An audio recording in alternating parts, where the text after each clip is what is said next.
Bonjour et très heureux de vous retrouver encore en ce jour, rencontre, échange, nouveau numéro. L'émission décryptage de l'actualité et des faits de société de la semaine sur Delta Santé, rencontre, échange. Nous sommes heureux de vous retrouver en ce jour et merci de votre fidélité à ce programme. Nous allons parler de la science et par rapport à nos traditions africaines. L'ouvrage est paru le 4 juillet dernier à Paris. Il a été écrit par un citoyen, un contemporain, un écrivain togolais, philosophe de surcroît, le professeur Yaovi Fabien Akakbo. Il est l'auteur de l'ouvrage « La science dans les traditions africaines ». Après plusieurs années de recherche sur nos traditions africaines, qu'est-ce qu'elles peuvent apporter à la science? Peut-on inscrire les traditions africaines dans l'épistémé du siècle? Quels sont ces foyers de connaissances intellectuelles qu'on retrouve en Afrique et qui peuvent valablement revendiquer le statut de science ou en tout cas apporter quelque chose à la lumière de la science? Eh bien, c'est un ensemble de recherches que notre professeur a fait et qu'il a publié dans cet ouvrage au titre très évocateur, La science des traditions africaines. Bonjour, professeur, et merci de cette invitation. Bonjour, monsieur Wilson. Oui. Alors, c'est avec vous que nous allons décortiquer le contenu de cet ouvrage. Après plusieurs années de recherche, vous êtes à votre 10e ouvrage, si je ne me trompe pas. Alors, qu'est-ce qui a fait le déclic de cet ouvrage? Qu'est-ce qui vous a poussé à écrire? Je donne encore une fois le titre, la science dans les traditions africaines.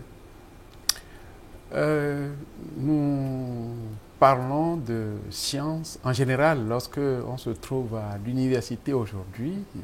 Ce qu'on fait à l'université, c'est la science. Ce n'est pas seulement ce qu'on est en train de faire qu'on appelle science. Il y a toute une tradition de connaissances souvent qui a été déposée. Et cette tradition de connaissances, nous revenons toujours sur cette tradition de connaissances parmi les enseignements qu'on donne à l'université pour savoir ce que les gens ont fait avant nous et pour voir quelles relations on peut également avoir de nos jours avec ce que les gens ont fait avant nous. C'est la logique de la science elle-même. C'est ça. Elle n'est pas tout simplement... En tant qu'enseignant-chercheur, voilà, il faut... l'histoire de la science est extrêmement importante. Faire la science, on avance, mais avoir en mémoire ce que les autres ont fait avant nous et qui nous ont préparés, c'est extrêmement important et c'est vraiment important qu'on puisse voir également dans les traditions africaines, je veux entendre par là, en Afrique, dans l'histoire de l'Afrique, est-ce qu'il y a eu des connaissances qu'on pourrait comparer du moins aux connaissances passées, du passé occidental que nous enseignons aujourd'hui. Professeur, avant de continuer, est-ce que vous pouvez préciser déjà ce concept de traditions africaines? Parce que quand on en parle, ça va paraître flou. Qu'est-ce qu'on entend exactement par là? La tradition, en général, c'est tout simplement ce que les gens ont fait bien avant nous dans l'histoire et qui a tellement eu de valeur que ça s'est déposé. Et ça vient jusqu'à nous. C'est ça la tradition. Ce n'est pas simplement ce qu'on appelle en Evé ou Gengbe, Dekonu. Ce n'est pas seulement ça. C'est ça, c'est pas forcément les pratiques. Dekonu, c'est assez orienté vers le symbolique, notamment l'aspect de la religion, etc. etc. Mais la tradition n'est pas seulement une affaire de Dekonu.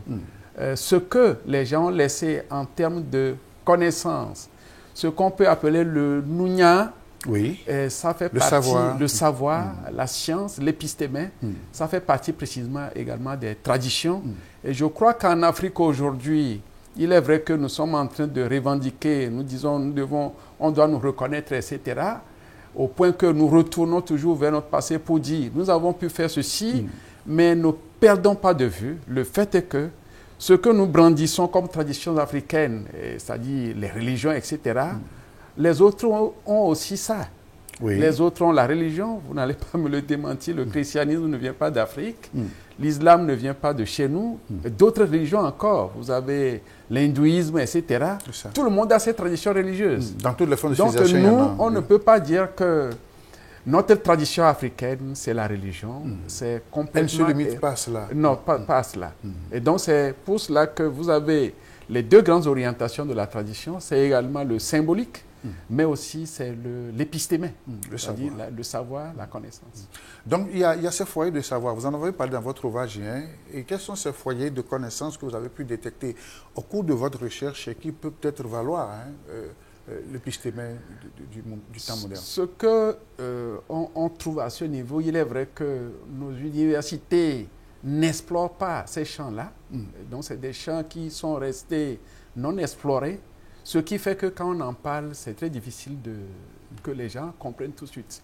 Mais nous avons tout ce qui a été laissé. Je vois les collègues américains font beaucoup de recherches sur l'Égypte, pas tout simplement au sens dans la logique de ce que Cheikh Anta Diop et ses disciples ont eu à faire, en montrant la parenté entre ce que nous vivons aujourd'hui et ce qui s'était passé en Égypte. Ça aussi, c'est une voie de recherche à explorer.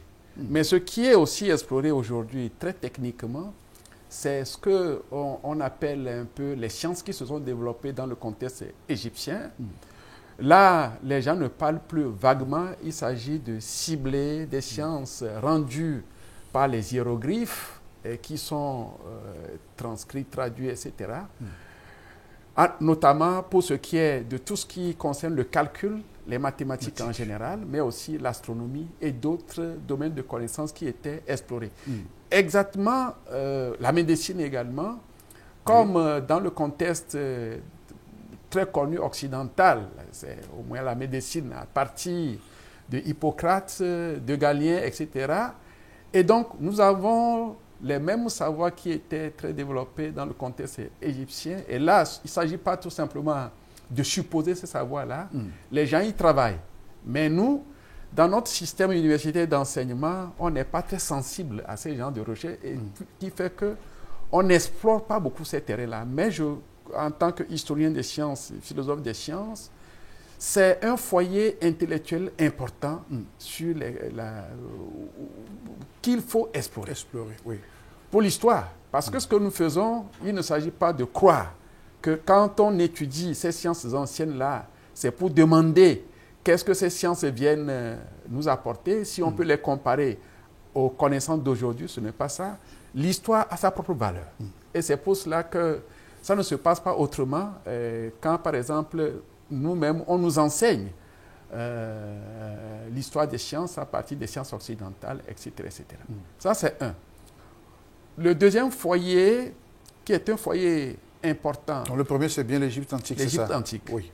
Le deuxième foyer très important, qui est très proche de nous, du point de vue de la période, c'est le foyer des manuscrits. Vous savez, quand les gens avaient fait le débat sur la philosophie africaine, etc., l'Afrique était accusée d'être une humanité sans écriture. Et les Africains eux-mêmes se sont appropriés rapidement de cette idée-là. Vous voyez un peu ce que Mutondi a dit, j'entends par philosophie un ensemble de textes précisément écrits. Et il souligne. Ça veut dire tout simplement que les gens croyaient que l'Afrique n'avait pas d'écriture, n'avait pas écrit, et donc ce qui pose problème. Maintenant, la tradition des manuscrits, qui est une tradition qui a commencé vers le XIe siècle, qui est une tradition d'écriture, de réflexion dans toutes les directions de la science, et qui nous était venu d'abord dans la discussion, le débat que les Africains ont eu avec les Arabes, les savants arabes, à partir à la fois des tests d'écriture sainte, mais aussi des tests d'écriture scientifique. Donc ces travaux, ces discussions avec les Arabes ont donné lieu à des formes d'université, exactement comme ça avait commencé dans le contexte occidental vers le 11e, 12e siècle également. C'est pratiquement la même période où c'était des cercles de recherche et d'enseignement autour desquels se trouvaient des étudiants, etc., qui venaient de partout. Et c'est leurs travaux qui étaient ancrés dans les discussions qu'ils ont engagées avec les savants arabes qui a donné un ensemble de travaux qui se présentent parfois sous la forme d'annotations sur des ouvrages qui étaient publiés par des Arabes ou bien des documents écrits par les Africains eux-mêmes qui répondaient aux savants arabes. C'est ça. Et donc, ces documents existaient aujourd'hui, les manuscrits, vous savez que c'est ce n'est pas de la fiction. Les manuscrits africains dans les bibliothèques occidentales se comptent par des millions. Et sur le sol africain, les manuscrits, il y en a beaucoup. Quand je faisais mes recherches, j'étais à Bamako. Après les attaques djihadistes, bien sûr, ça dit parce qu'il y a un grand centre à Bamako qui a été financé par les Américains et qui a permis d'accueillir les manuscrits qui ont été... Parce que les djihadistes n'ont pas... Les gens cachent les manuscrits. Hein. Les manuscrits étaient très protégés. Oui. Donc, on a transféré ces manuscrits... Ça contenait des savoirs. Absolument, je vais vous en parler. Oui. Et donc, ces manuscrits étaient transférés à Bamako, beaucoup de manuscrits, parce qu'on négocie avec les familles, parce que vous avez les familles de savants. Donc, c'est avec eux qu'on négocie et on a ramené tous ces manuscrits-là. Vous avez également au Niger un grand centre de manuscrits à l'intérieur de l'université de Niamey, qui s'appelle l'IRCH. Et ce centre également détient beaucoup de manuscrits à Sokoto ou dans d'autres comtés. C'est des millions de manuscrits. Mais dans les manuscrits africains, ce que les Africains ont écrit à partir de cette époque-là, vous avez également un lot de manuscrits qu'on appelle Adjami. Les manuscrits Adjami. Adjami en arabe, ça veut dire étranger. Donc cela signifie les mêmes débats scientifiques qui étaient faits en langue arabe. On retrouve les mêmes débats dans ces manuscrits-là, écrits en langue africaine, mais utilisant des caractères arabes. Donc on les appelle Adjami et c'est cet ensemble qui constitue ce qu'on appelle les manuscrits africains où vous avez toutes les orientations scientifiques connues, en tout cas qui ont souvent fait l'objet de débats au niveau des savants arabes eux-mêmes. Et il y a un mathématicien algérien, je crois qu'il doit être français aussi, en tout cas, c'est un mathématicien, un historien des sciences qui travaille à l'université de Lille, qui a écrit plusieurs ouvrages sur cette question et qui précisément a indiqué comment la science arabe a circulé dans les bibliothèques africaines, mais comme lui, c'est pour dire c'est la présence des sciences arabes, il ne parle pas souvent des contributions des Africains en réponse et les contributions n'ont jamais manqué. Et donc, je crois que c'est quelque chose d'extrêmement important comme foyer déposé qu'il faut. Bien évidemment, il y a le blocage linguistique qui est là, c'est ça le problème. Le troisième foyer que j'ai pu identifier, c'est ce que vous avez appelé tout à l'heure, c'est le foyer de l'oralité. Parce que ce foyer-là également est à explorer, parce que comme je le dis souvent aux gens, ce que j'ai étudié en explorant ce champ, c'est par exemple un certain nombre de connaissances, notamment par exemple les connaissances médicales. Et ce qui m'a émerveillé, c'est précisément le fait que certaines affections, les gens puissent prendre en charge médicalement certaines affections qui sont des affections qui demandent beaucoup de connaissances. Par exemple, les fractures. Ces affections-là, si on arrive à les prendre en charge, ça veut dire tout simplement que derrière cela, il y a une connaissance parce que, vous savez, la pratique technique sophistiquée suppose nécessairement un épistéme derrière. Quelle est cette connaissance? Quelles sont ces connaissances qui sont derrière? Qui sont des connaissances habituelles qui accompagnent la médecine. Vous savez que la médecine elle-même n'est pas une science. Il y a tout simplement des sciences qui accompagnent la médecine qu'on appelle les sciences médicales. Donc voilà un peu ce que j'entends par tradition, c'est-à-dire des traditions intellectuelles, au moins 3 foyers aujourd'hui qui sont des foyers crédibles, explorables. Qu'on peut solliciter si on veut faire de la science. Absolument. C'est cela. Voilà. Et aujourd'hui, dans l'actualité, est-ce que ces foyers existent toujours, ou bien il y a d'autres foyers qui sont en gestation, ou bien ce sont les seuls? Les foyers, c'est l'histoire. Ça veut dire, bon, on peut pas ça ne peut pas venir comme ça, c'est l'histoire. C'est ce qui existe dans l'histoire. Dans l'histoire. L'enjeu de cet ouvrage aussi, c'est d'attirer l'attention sur des champs oubliés. Il y a un enjeu de justice épistémologique. De quel droit on peut parler de la science si ça vient de toi, mais on ne peut pas en parler si ça vient de chez l'autre, c'est ça. Non. Parce que l'esprit scientifique est un esprit universel. Oui. Nous avançons, et ceux qui nous émerveille et qui fait que nous étudions le passé de la science, c'est aussi de comprendre comment l'humanité intellectuelle s'est manifestée. Nous avons besoin de ça. Nous avons besoin de savoir, d'admirer comment les gens intellectuellement réglaient de tels problèmes, etc. C'est l'enjeu, disons, de l'histoire des idées en général. Il faut voir comment l'humanité gère ces problèmes intellectuellement, et c'est toujours quelque chose d'important. Ça a la même valeur que la manière dont l'humanité gérait ses problèmes politiquement, etc. Et concrètement, professeur, qu'est-ce que les traditions africaines ont apporté à la science dans les temps modernes?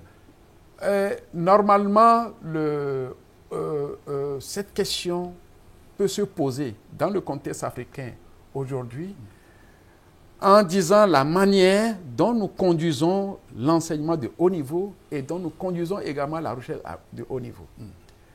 Si je prends par exemple les mathématiques, il y avait un de nos profs, un collègue mathématicien qui était à la faculté des sciences, paix à son âme, il est décédé, d'Almeida, Zoki, ou quelque chose. Alors, je lisais un peu les travaux qu'il faisait sur le Fa, le calcul Fa, etc. Bien évidemment, étant lui-même un grand connaisseur du Fa, je crois peut-être Bokono, etc., je ne sais pas, ses contributions mathématiques allaient beaucoup plus dans le sens du symbolisme Fa. Ce qu'il aurait pu montrer suffisamment et sur lesquels les gens peuvent revenir, c'est d'interroger purement le calcul Fa. C'est-à-dire, parce que c'est un calcul, un système de déduction qui est installé, qui permet de voir les doux, etc., etc. Et donc, le mathématicien peut interroger ce calcul de déduction.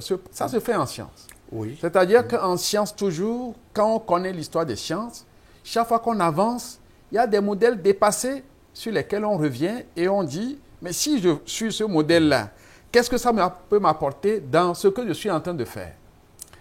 Ça veut dire que ce modèle peut venir me conforter dans ce que je fais sous une version nouvelle, mais ça veut dire que ce modèle peut être discuté. C'est ça l'enjeu aujourd'hui de l'enseignement. L'enseignement et la recherche sont associés à l'université pour que ce que nous savons, par exemple en physique, ici, etc., des choses qui sont dépassées puissent revenir et que cela entre dans l'espace de la discussion scientifique. La même chose, on peut le dire par rapport à la médecine. Voyons, vous savez, le CAMES même a de très grands programmes, on dit la pharmacopée, qui est un grand programme du CAMES. Oui. Les universités africaines ont ces programmes-là, et même notre université, l'université de Lomé, a un grand programme par rapport à ça, à partir de ce que le président Gbeasso avait installé, qui est le CERTOPLA, c'est-à-dire ce grand centre qui, ça il faut le dire, moi je le dis en tant qu'historien des sciences, qui a beaucoup apporté à l'université africaine francophone. Parce que dans les autres universités francophones, les collègues qui développent ces recherches-là, à la faculté des sciences et en médecine aussi, sont pour la plupart des gens qui ont été formés à l'université de Lomé, à l'université du Bénin, au CERTOPLA, et qui sont allés. Et donc, ce qu'on peut dire aujourd'hui par rapport à ça, c'est que les gens croient qu'il s'agit de faire asseoir des tradis médecins à côté des médecins et puis ils collaborent. Ça ne vient pas. L'expérience a montré que les gens doutent, les tradis médecins pensent, je ne sais pas s'ils ont raison, que les gens là viennent demander notre collaboration pour pomper nos recherches et nous laisser. C'est ça. Oui. La médecine, c'est toujours quelque chose qui est protégé, qui a beaucoup d'enjeux. Donc aujourd'hui, ce qui est possible, c'est que nous avons vu l'expérience des Orientaux, notamment l'expérience de la Chine. Qu'est-ce qu'il faut? Si vous voulez développer la médecine africaine, ce n'est pas forcément aller prendre un médecin du village pour dire « venez à la fac ». Non. C'est d'apprendre cette médecine-là, scientifiquement, la développer, la pratiquer et l'enseigner en tant que démarche scientifique. Parce que ce que je voudrais vous dire, la médecine africaine, les gens pensent que c'est la médecine religieuse. C'est faux. Avec un peu de spiritualité. Mais c'est faux. C'est-à-dire que la spiritualité est là, mais c'est une médecine où même celui qui utilise la spiritualité, il sait ce qui n'est pas spirituel. Notamment, par exemple, quand vous avez une fracture où l'eau s'est sortie, il sait qu'il ne va pas donner des incantations pour vous soigner. Il sait qu'il doit gérer en montrant une bonne connaissance de l'anatomie, une bonne connaissance de la physiologie, une bonne connaissance du squelette, c'est à partir, et des plantes, c'est à partir de là qu'il agit. Donc ça veut dire quoi? Ça veut dire tout simplement que cette médecine est éminemment scientifique. Et il faut toujours relativiser. Vous ne pouvez pas demander à ce que les gens font hier que ça soit comme ce qu'on fait aujourd'hui. Quand on sait comment on fait l'histoire des sciences, on ne se trompe pas sur ces genres de questions. Donc, il faudrait que dans nos universités, les collègues en sciences, puisqu'ils font déjà ces recherches-là, il faut qu'ils poussent loin ces recherches-là et que ces recherches deviennent, sur lesquelles ils publient, font objet d'enseignement à l'université, dans des facultés qui utilisent, qui préparent les étudiants pour soigner. C'est la seule manière que la médecine africaine revienne de façon scientifique. Parce que je vois les uns et les autres faire des choses, je ne me prononce pas, mais je crois que c'est de faux débats. La seule manière pour nous de faire la science, c'est que ce que nous faisons se fasse scientifiquement. C'est ça. Si vous voyez qu'il y a des gens qui font des choses, il ne faut pas se nourrir de mauvaise foi. S'il y a des choses qui marchent, mais que vous ne contrôlez pas, mais essayez, le scientifique, c'est d'abord la démarche. Ce n'est pas la décision. Ce n'est pas de dire non, je ne suis pas d'accord. La science, ce n'est pas de cette façon qu'on fait la science. La science, c'est une démarche scientifique où on ne dit jamais non tant qu'on n'a pas vu le contraire. Et il faut aller, l'esprit scientifique demande à ce que nous tablons sur les faits, sur les réalités et que nous ne disons la vérité qu'après l'avoir trouvée. Ou du moins après avoir eu l'impression de trouver la vérité. C'est ça la science.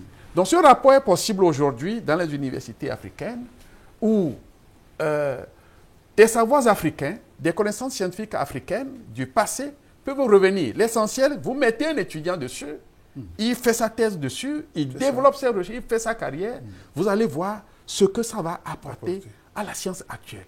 N'oubliez pas que par rapport au cas de la médecine, surtout le développement de la pharmacie, les gens l'ignorent. Le développement de la pharmacie doit beaucoup de choses au savoir des peuples élémentaires, des peuples qu'on méprise. Le développement de la pharmacie, avant que la chimie n'arrive pour bouleverser la pharmacie, c'est les plantes. Et même avec l'arrivée de la chimie, c'est les plantes qui nous enseignent, même les principes actifs qui permettent d'agir sur ceci, etc.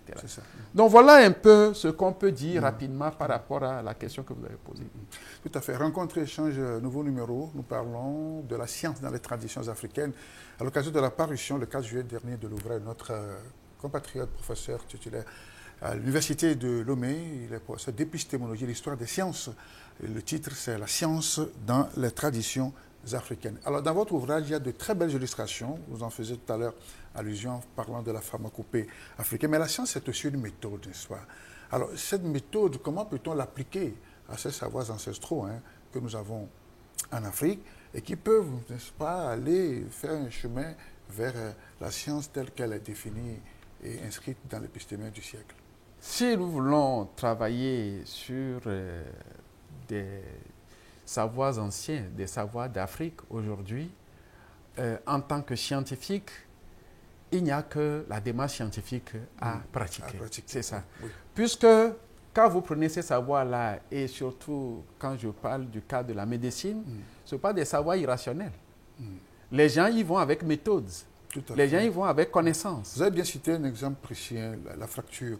Alors, celui qui le guérit, est-ce qu'il a une théorie derrière avant d'aller à la pratique? Puisque vous avez exclu toute spiritualité, ou en tout cas toute force magique pour guérir cette affection, par exemple. Cet ouvrage, pour réaliser cet ouvrage a commencé en 2007. Commencé en 2007. Bientôt une dizaine d'années. Oui. Je crois. Dizaine d'années ou plus, je crois. Plus, oui. 2017, voilà. Plus de... Ah oui. Oui, plus de 15 ans, 15 je ans, crois. oui. Et ça demande à ce que, surtout quand vous voulez étudier la science dans les traditions orales, ça demande beaucoup de recherche et beaucoup de patience. Moi, j'ai vu, surtout par rapport à la prise en charge médicale des fractures, j'ai ciblé au moins 2 foyers au Togo. Et je sais, j'ai des informations sur des foyers ailleurs, au-delà du Togo, mais j'ai travaillé particulièrement par rapport aux soins de fractures sur 2 foyers. Un des foyers, c'est un foyer dans la région maritime que j'ai repéré à Kouvé, dans le Yoto, qui s'appelle Dedi. C'est un village qui s'appelle Dedi, enclavé dans Kouvé. C'est devenu Kouvé. Qu'est-ce qui est intéressant du point de vue historique par rapport à ce foyer? Parce que c'est un vieux foyer. C'est-à-dire que ces gens, quand vous allez chez eux et vous leur demandez, vous êtes élevé, ils disent non, nous étions ici avant l'arrivée des Ngotchetor. Les filles à Ngotchetor va. C'est intéressant. Et je dis, mais... Et vous, votre communauté est spécialisée dans la prise en charge de... C'est-à-dire ceux qui prennent en charge les fractures sont toujours issus de cette communauté. Pourquoi? Ils ont dit, mais... Parce que ça vient d'un de leurs grands-pères qui s'appelle Été. Et la légende dit qu'il est tombé Egetchodji. Et vous savez, en Évé, tout comme en Gengbe, Egetchodji, ça peut avoir 2 sens, mais qui donnent la même chose. C'est-à-dire, il est tombé du ciel, ou bien il est tombé d'un arbre, ou en tout cas. C'est ça. Voilà, etc. Et ils ont dit, mais il n'a pas eu de fracture. Ça veut dire que Dieu l'a préparé, ou les ancêtres l'ont préparé pour qu'il ne se fracture pas et qu'il prenne en charge ceux qui se fracturent. Et donc, quand vous travaillez sur ces gens-là, vous n'avez pas, si vous voulez aller dans le sens de l'anatomie, il n'y a pas une question que vous posez sur le squelette humain qu'ils ne maîtrisent pas. Ah bon? Sans avoir forcément étudié ça dans un cadre scolaire. Hein, ce n'est pas forcément des gens qui ont, peut-être aujourd'hui, ils ont étudié, hein, mais c'est parfois des gens qui ont fait l'école primaire ou le CEG. Voilà. Et donc, la connaissance de la... Et je suis allé aussi ailleurs. J'ai remarqué la même chose. La connaissance du squelette humain est totale. Il y a beaucoup de choses que j'ai dit au niveau de l'ouvrage, j'ai documenté par rapport à ça. Puisque vous savez que les Africains, bon, même depuis la colonisation, le colon sait qu'on arrête même des gens parce qu'ils fréquentent le squelette. Voilà, vous le savez, vous êtes mieux placé que moi. Donc, ça veut dire tout simplement que ces gens-là ont beaucoup de connaissances. Et puis aussi, qu'est-ce que les gens font en Afrique en général par rapport à la connaissance du corps humain? C'est l'anatomie et la physiologie comparée. C'est-à-dire que les gens travaillent sur le corps animal. Du corps animal, ils vont au corps humain. Ils connaissent parfaitement le corps humain. C'est-à-dire qu'on n'a pas besoin de voir le cœur dans le corps humain pour savoir que l'homme a le cœur. C'est ce genre de choses que j'ai étudiées et j'en suis arrivé à l'idée, tiens, mais il y a beaucoup de connaissances derrière ces choses-là. Et donc voilà un peu ce que je peux dire par rapport à cette question. On remarque qu'il y a ceux qui s'y adonnent, parce que, encore une fois, il faudrait qu'on fasse la différence. Aujourd'hui, parce qu'il y a l'argent que les gens cherchent, etc., beaucoup disent qu'ils font la médecine traditionnelle. Mais moi, j'ai étudié pendant longtemps cette médecine-là, j'ai vu que c'est une médecine très spécialisée. C'est-à-dire ceux qui soignent les fractures, en général, ils ne font plus autre chose. C'est ça seulement. Ils ne font pas autre chose. Ceux qui soignent les morsures de serpents et qui sont très spécialistes, en général, ils ne font pas autre chose. Et ils ont une grande maîtrise de la prise en charge de ces genres de difficultés. Et donc, je crois que c'est ça qu'il faut. Si moi, je suis un biologiste et que je suis intéressé par ces questions-là, j'irai beaucoup vers ces gens-là. Parce que s'il dit qu'il soigne les morsures de serpent à partir des choses qu'ils ont, par exemple la poudre. Vous savez, la poudre est là. Vous savez qu'en Afrique, la poudre est un grand médicament. et médicaments qui montrent toute la médecine. Parce que le médicament, normalement, il faut protéger un peu. La poudre, la manière dont on l'a réalisée, ça protège. Ça protège, on ne sait pas comment on l'a fait. Seuls ceux qui sont des connaisseurs savent comment on a fait cette poudre-là. Et c'est un médicament qui est à la fois sérum et vaccin, vous savez. Et donc, c'est ce genre de recherche qu'il faut faire pour que toute cette richesse, tout cet épistémère, toute cette connaissance soit exploitée et retravaillée pour la médecine, pour la biologie, etc. C'est ça. Autre illustration que vous avez citée dans l'ouvrage et qui m'intéresse naturellement, c'est la fête en pays guin-mina où vous avez fait allusion au calcul des dates, à l'art divinatoire aussi là-bas, parce qu'il est question de consulter les horaires, peut-être connaître le présage de l'année. Et vous avez vu là-bas aussi quelque chose qui peut avoir un aspect, enfin dans ces calculs, un aspect scientifique. Oui, ce qu'il y a chez les Guins, quand je suis allé là, vous savez, la science est une affaire d'élite, d'élite intellectuelle. Ce n'est pas ce que tout le monde dit. En Afrique, ce n'est pas le savoir de la grand-mère. Pas du tout. Ce n'est pas le savoir de la femme qui vend les plantes au marché. Ce n'est pas ça. La science est partout une affaire d'élite intellectuelle. C'est des gens formés qui pratiquent la science. Chez les Guins, vous avez... Bien évidemment, les gens ne voient pas cet aspect-là. Parce qu'effectivement, pour le Pessoa, je sais que la consultation du Fa est quelque chose d'extrêmement important et cela revient au clan Sakuma, aux élites Sakuma. Mais ce qu'on ne sait pas et ce qu'on ne dit pas assez, c'est que cette élite clanique, parce que issue de l'ancêtre qui porte ce nom, cette élite également, en même temps que cette élite est chargée de faire la consultation du Fa, toute l'année, ils ne font que des calculs, des observations. Calcul, comme on le dit, Arlanzan, calcul du temps.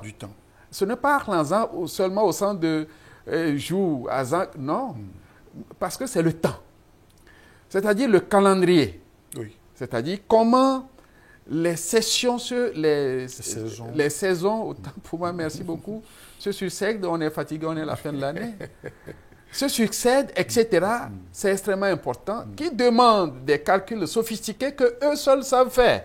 Quand j'ai été en pays Guin pour faire ce genre d'études, qui a été très difficile, il y a un aîné qui m'a beaucoup aidé, le professeur Goé Akwe, qui m'a beaucoup aidé, qui m'a introduit. J'ai vu tout le monde, y compris l'ancien chef, le chef Togbui. Celui qui est décédé. Voilà. On a été voir, on nous a renvoyé, on dit, allez voir les Sakuma, etc. Et c'est ce qu'on a fait. Donc, ce que ces gens-là font, c'est des gens qui passent leur temps à calculer le cycle des saisons, parce que vous savez, c'est ça aussi, la succession des saisons, comment les saisons alternent, et qui plongent dans le longtemps passé. C'est-à-dire parce que vous avez des cycles, de grands cycles. Chaque 20 ans, qu'est-ce qui se passe? Qu'est-ce qu'on a observé? Qu'est-ce qu'on nous avait dit? Chaque, je ne sais pas, 50 ans, on avait dit qu'il y avait eu tel désastre climatique, etc. Les gens la savent. Et deuxièmement, l'observation de l'océan est quelque chose que ces gens-là font.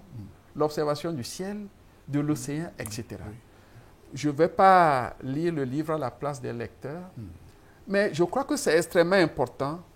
Parfois, quand vous allez chez les gens, en Afrique, les gens ne veulent pas vous dire, ils montrent l'aspect symbolique. Ils disent, ce que nous faisons, c'est ça. C'est la couleur, la pierre. En fait, c'est pour couvrir ce que vous ne devez pas savoir. Autrement dit, il y a des scientifique qui est là et qu'on ne peut pas contourner. Parce que s'ils ne font pas, vous voyez, quand on va dire quelle date on va prendre la pierre, ceci, etc. Avant qu'on ne vienne au Fa, c'est calculé. Puisque c'est les mêmes. C'est ça. C'est les Sakuma qui font le Fa de Sakuma qui est utilisé pour la consultation. Mais également, c'est eux qui font les calculs. C'est ça. Avec l'apparition de la Lune, vous avez parlé de la couleur de l'océan? Oui, l'apparition de la Lune qui est très calculée parce que nous sommes dans un calendrier lunaire. Oui. On est dans un calendrier lunaire de 13 mois. Oui, de 13 mois, oui. De 13 mois et qui doit être calculé. Parce que les mois, il faut voir ceci, etc. Et tout cela est, comme on le dit, en comptant. En comptant, compter. Voilà. Et même ce qu'il y a aujourd'hui à Walais ou Wari, n'est-ce pas, qui avait un aspect ludique, n'était pas pour autant un jeu. Hein, non. D'après vos recherches. Non, c'est pas. Moi, j'ai beaucoup travaillé sur le Awalé des Baoulés. C'est la même chose qu'on appelle Ayo en Yoruba, parce que les Yoruba aussi sont très experts, etc. Et chez les Baoulés en particulier, ce n'était pas du tout un jeu, c'était des démonstrations. Vous savez que l'Awalé est une mathématique combinatoire. C'est la combinatoire, c'est une variété de combinatoire. Et ils avaient, et c'est les personnes vieux qui pratiquaient ça. Ce n'est pas les jeunes, c'est pas aujourd'hui, c'est les jeunes qui font, parce que c'est devenu un jeu. Et en réalité, c'est aussi quelque chose qui est utilisé pour départager des concurrents au trône. Lorsque il y a plusieurs concurrents au trône et qu'à un moment donné, il reste deux, on les oppose, on les teste avec une partie d'Awalé sacré, c'est-à-dire qui se fait à minuit. Et donc, les notabilités sont autour des deux candidats pour arbitrer. Pourquoi cela? Parce que l'Awalé est une initiation à l'intelligence stratégique. Et un roi, il doit être un stratège. Absolument. C'est pourquoi cette science est cultivée autour du roi, cette combinatoire est cultivée autour du roi. Pour obliger le roi, normalement, ça veut dire que le roi, il doit être le meilleur en matière de stratégie, de raisonnement combinatoire mathématique. Et donc, c'est ce qu'il faisait. Et aujourd'hui, vous voyez, quand j'ai travaillé sur ça, vous allez voir que tout ce que les gens font, même aujourd'hui, c'est de la recherche. Je suis allé, j'ai exploré dans la région maritime, j'ai exploré Lomé par rapport à ça. C'est de la recherche élevée. Bien évidemment, il est vrai qu'il n'y a pas un accompagnement public qui pourrait faire de... C'est devenu un jeu. En tout cas, un jeu où les gens se montrent chercheurs, où les gens font des parties solitaires qu'on appelle combinés avec l'araignée. Et ça doit vous dire quelque chose. Au jeu avec Yévi. Voilà. Qui, en fait, lorsque les petits le font, les petits vont tricher. Yévi. Oui. Ils vont tricher l'araignée. Mais les grands spécialistes savent que si vous trichez l'araignée, vous n'allez jamais apprendre. Il faut laisser Yévi jouer pleinement, même s'il n'est pas là. C'est vous qui jouez à sa place. À sa place. Oui. Voilà. Très bien. Alors, finalement, est-ce que tout savoir ancestral africain peut accéder à la science ou bien Pas du tout. Parce que quand nous étudions la science chez les autres, ce n'est pas tout ce qu'ils savent chez eux à qui on donne le nom de science. Et en Afrique également, la science a été pratiquée de la même manière que ça se pratiquait ailleurs, à travers la démarche. L'ouvrage est revenu sur ça. Il y a toujours une démarche. Quelle que soit la forme que la démarche prend à un moment donné. Quand nous faisons l'histoire de la méthode expérimentale, la méthode expérimentale n'a pas toujours existé en Occident comme on l'a aujourd'hui. Oui. C'est à partir d'un moment donné que la méthode expérimentale a commencé par prendre certaines configurations. Mais ce n'est pas pour autant que nous disons que ce qui avait été fait par une méthode qui n'était pas expérimentale au sens où on l'entend aujourd'hui, que ce n'est pas scientifique. Donc, la science s'est fait également en Afrique avec méthode, pas des élites, et tout le monde n'était pas savant en Afrique non plus. Tout comme, par exemple, si vous prenez aujourd'hui les mathématiciens. Bon, ça fait combien au Togo? Ça fait combien en Afrique? Ça fait combien au monde? Donc, c'est toujours des gens, ça ne veut pas dire que les autres ne sont pas intelligents, mais c'est un métier. Faire la science, c'est travailler quelque chose. il y a d'autres aussi qui ont d'autres choses à faire. La science est une particularité en Afrique comme ailleurs. C'est pourquoi je dis aux activistes qui travaillent aujourd'hui sur l'obligé de retourner aux sources, etc. Quand vous retournez dans les sources africaines, ce n'est pas n'importe quoi qui est science en Afrique non plus. Quand vous brandissez par exemple la sorcellerie, le vaudou, ce n'est pas de la science. Ça n'a jamais été la science ailleurs. Parce qu'ailleurs aussi, on a ces choses. On a la sorcellerie. Oui, mais puisqu'il y a le savoir, il y a une sorte de savoir. Hein. Oui, mais ce n'est pas ça que la science étudie. Oui. J'ai dit aux jeunes biologistes qui font leur thèse sur ce genre de questions, quand vous allez pour voir les principes actifs des plantes, etc., n'allez pas demander aux gens, cette incantation-là, ça donne quoi?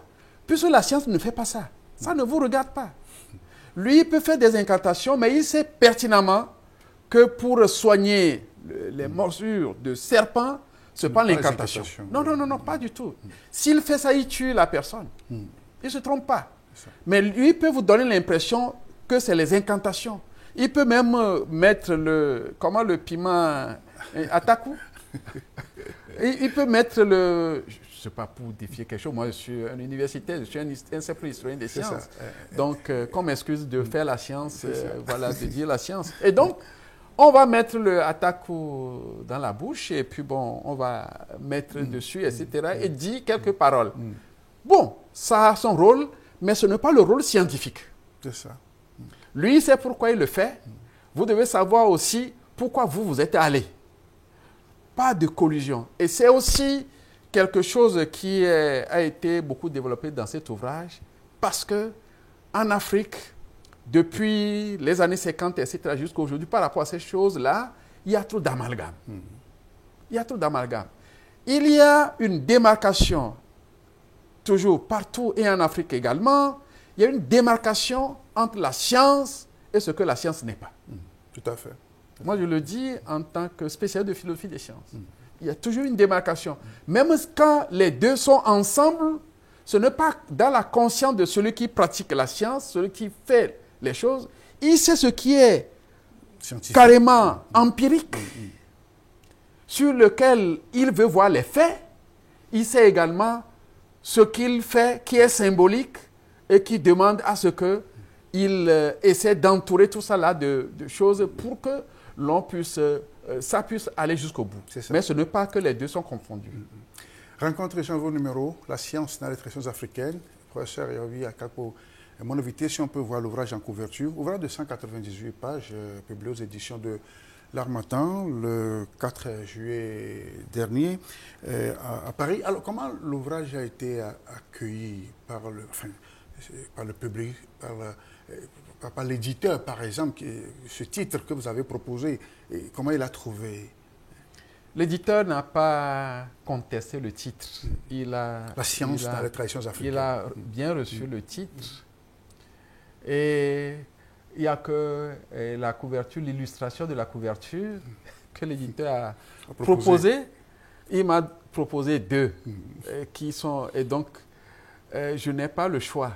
Mais il est vrai que ce que l'éditeur a proposé, ce n'est pas le sujet. C'est-à-dire ici, je n'explore pas le vaudou. Voilà. Mais il a raison parce que c'est précisément parfois dans ce qui se fait là que la connaissance, l'épistémé qui est dedans, on ne vous le dit pas. C'est ça. Qu'est-ce qui se passe? Est-ce que c'est seulement la parole qui fait ça? Ou bien derrière ça, il y a quelque chose qu'on a transmis? Vous savez que toutes ces choses-là, il y a l'enseignement qui est dedans. L'enseignement, c'est la transmission. Et vous savez bien que, par exemple, pour que les gens puissent vous enseigner l'utilisation de la poudre pour vacciner contre le serpent, ou bien pour servir de sérum, pour traiter les morsures de serpent, vous n'avez pas ça comme ça. Mais là, il bémet. C'est ça. C'est-à-dire que c'est nuitamment que quelques-uns, et on dit, ouais, tu es non. C'est-à-dire, on va te donner. Ça veut dire la transmission. C'est-à-dire, cela signifie l'enseignement. Parce qu'on ne te le donne pas comme ça. On t'a déjà donné d'autres choses on a travaillé avec toi comme collègue, c'est à un moment donné seulement qu'on dit on t'ajoute ceci. Donc c'est pour dire tout simplement que cette couverture, l'éditeur a ses raisons, il veut vendre, il met la couverture. Moi, ce n'est pas des choses que je conteste souvent. C'est le contenu. Non, ce n'est pas ça. Parce qu'un ouvrage n'est pas la couverture. Un ouvrage, c'est ce qu'on a mis dedans. Donc c'est ce que je peux dire. Bon, pour ce qui est de l'accueil, heureusement que vous êtes là pour parler de tout ça, là, pour qu'on parle de tout ça. Et vous savez, les publications en réalité qu'on fait, ce n'est pas pour que ça soit accueilli aujourd'hui, etc., que les gens t'acclament. Même quand on ne sera pas là, c'est ce qu'on a déposé et qui contribue à clarifier notre situation d'homme au monde. C'est ça qui est extrêmement important. C'est ça. Et donc, je ne me gêne jamais sur qui a lu mon livre, qui ne l'a pas lu. Moi, je fais des recherches. Je suis arrivé à des recherches, des résultats. Oui. Bon, je suis un peu satisfait et je balance ça. Mais ça me suffit largement. C'est cela. Voilà. Oui. Alors, quel regard portez-vous dans l'ensemble sur nos us et coutumes, puisque nous y sommes dans ces pratiques qui sont courantes sur le continent africain, et parfois décriées à la lumière des religions révélées. Alors, que dites-vous, je ne sais pas, professeur, sur cet ensemble de pratiques qui reste encore propre à l'Africain? Même le terme, la notion us et coutumes, les us et coutumes, ce n'est pas très approprié. Parce que tout le monde a des coutumes, tout le monde en a. Ce n'est pas tout simplement africain. Mais je sais, quand on dit ça chez nous, on dit déconnou, ça veut dire tout simplement, comme je l'ai dit tout à l'heure, on réduit un peu la chose à l'aspect religieux, magique, etc. On ne peut pas refuser ça, parce que ça fait partie de l'homme. Ça fait partie de l'humanité de l'homme. Même celui qui se dit athée, en réalité, quand il est dans les situations existentielles où on ressent, on doit ressentir les autres choses que nous avons, qui font partie de notre humanité, ça vient tout seul. Donc, qu'il y ait des religions en Afrique, ça ne pose pas de problème. Que d'autres religions arrivent, ça ne nous pose pas de problème. Mais attention, étudier les religions africaines, nous avons besoin de ça. On peut même les enseigner à l'université. Mais ne pas dire que ce que nous savons, c'est ça. Il ne faut pas réduire. Il y a, comme je l'ai dit, la démarche scientifique, l'esprit scientifique en Afrique a été également une démarche irréductible, qu'on ne peut pas réduire à la religiosité, etc. C'est ça. Aujourd'hui, le FA est enseigné dans des écoles de façon classique, avec tous les aspects qui entourent la chose. Mais il faut pouvoir faire des distinctions. Il y a ce qu'on enseigne, et je crois que les gens sont séduits, émerveillés par ces choses-là, qu'on enseigne qui est l'aspect symbolique du Fa, qui est un champ d'interprétation symbolique qui est là. Je n'ai rien contre ça. Mais aussi, ce qui peut être étudié, cultivé, discuté dans le Fa, c'est son symbolisme mathématique. Oui. Ce champ de déduction, les limites de ce champ de déduction, malheureusement, quand les Africains arrivent à ce niveau-là, ils refusent de creuser. Or, il faut creuser. C'est-à-dire qu'étudier mathématiquement Fa aujourd'hui, c'est même critiquer les modèles, montrer les limites des modèles. C'est comme ça que la science a évolué. Si on ne fait pas comme ça, Fa va rester là. Si on dit, oh non, c'est notre trésor, même sur cette question, d'où vient le Fa? Les gens vont vous raconter des histoires, ça vient de l'Égypte, etc. Mais d'un point de vue historique, il n'y a rien qui établit ça pour le moment. Ah bon? Ah oui, les gens, c'est des suppositions. Il n'y a pas... Parce que quand vous dites ça, il faudrait que vous nous montrez les modèles qu'on avait en Égypte et qui ont évolué comme ceci. Est-ce que ce n'est pas en se fondant sur les calculs de l'époque, puisque l'Égypte était aussi un foyer de mathématiques? Oui, mais là, quand moi je dis ça, il y a des tests concrets aujourd'hui. Les hiéroglyphes ont été pénétrés depuis, etc. Et vous avez des tests concrètement que les gens, sur lesquels les gens travaillent pour faire leur histoire des mathématiques et autre chose. Okay. Mais aujourd'hui, quand les gens en parlent en disant que le Fa vient de l'Égypte, bon, ils ne nous montrent pas comment c'est venu. Ils ne nous montrent pas. C'est ça. Ce que nous savons, le Fa se déploie au moins jusque chez nous depuis le pays Yoruba, oui, etc. Est-ce qu'avant eux, le Fa était ici? Ça aussi, on ne sait pas. En tout cas, pour faire un travail d'histoire, il faut nous apporter ce qui nous fait dire que le phare vient d'ici, etc. Très bien. Merci à vous. Et alors, à quand la dédicace de l'ouvrage? À qui vous le dédiez cet ouvrage, la Chambre des traditions africaines? Bon, si je l'annonçais déjà, est-ce que c'est bon? Mais en tout cas, on peut le dire, c'est un ouvrage que j'ai clairement destiné, j'ai dit, dans un terme générique, à mes étudiants. C'est ça. Pour l'ensemble des recherches que vous avez faites, n'est-ce pas? Oui, sur cet ouvrage-là, j'ai dit à mes étudiants. Tout simplement. Qu'est-ce que ça veut dire? Ils verront. Très bien. Alors que dire en fin d'entretien, professeur, sur nos traditions, sur la science, sur l'épistémologie? Je crois que ce que je dois dire là, je l'ai déjà dit. C'est ça. Ce qui reste à dire, c'est de vous dire merci. De dire à la télévision d'État Santé, merci pour ces genres d'émissions que vous faites. Et je ferai une demande que ces genres d'émissions arrivent souvent. Parce qu'il faudrait qu'il y a beaucoup de sujets importants. Mais le débat intellectuel aussi est un débat important. Et notre pays a besoin également de ça. Merci à vous pour ce temps passé en studio ici avec nous. Je rappelle que vous êtes professeur de philosophie, enseignant d'épistémologie, histoire des sciences à l'Université de Lomé. Vous venez de faire paraître un ouvrage intitulé La science dans les traditions africaines. Merci pour ce temps passé avec nous en studio. À très bientôt. Merci. Merci à vous, amis téléspectateurs. C'est la fin de ce numéro de Rencontre Échange. Merci à vous de l'avoir suivi. Je vous retrouve samedi prochain pour 2 réflexions. Pendant ce temps, portez-vous bien et prenez soin de vous. Au revoir, à très bientôt.